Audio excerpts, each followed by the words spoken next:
ఇప్పుడు మనం 16వ తేదీ 5వ నెల 2024వ సంవత్సరం హైదరాబాద్ వర్సెస్ గుజరాత్ టీం తలబడబోతుందండి. ఎవరు వేసి చూద్దామండి, ఎవరు విన్ అవుతారు, ఎవరు ఓడతారు.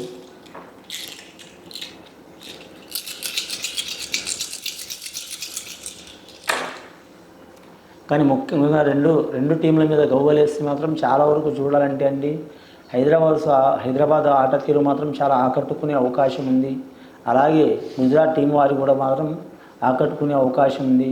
గుజరాత్ టీం నుంచి మాత్రం చాలా వరకు మాత్రం ముఖ్యంగా వారి కెప్టెన్సీ పరంగా చూసినా, బౌలింగ్ పరంగా చూసినా, బ్యాటింగ్ పరంగా చూసినా చాలా వరకు రాణించే అవకాశం ఉంది.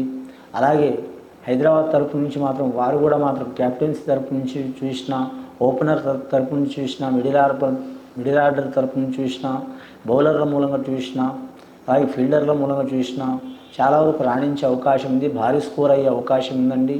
ముఖ్యంగా మాత్రం చాలా వరకు మాత్రం చెమటోడిచి గెలిచే అవకాశం ఉన్నదండి. ఈ మ్యాచ్లో మాత్రం చివరి వరకు పోరాడి మాత్రం గుజరాత్ గెలిచే అవకాశం ఉందండి. హైదరాబాద్ టీమ్స్ మాత్రం విజయం చివరి మెట్టులో మాత్రం త్రుటిలో తప్పిపోయే అవకాశం ఉన్నదండి. ముఖ్యంగా మాత్రం బౌలింగ్ పరంగా, బ్యాటింగ్ పరంగా మాత్రం బౌలింగ్ కంటే మాత్రం బ్యాటింగ్లో మాత్రం రాణించే అవకాశం ఉన్నదండి.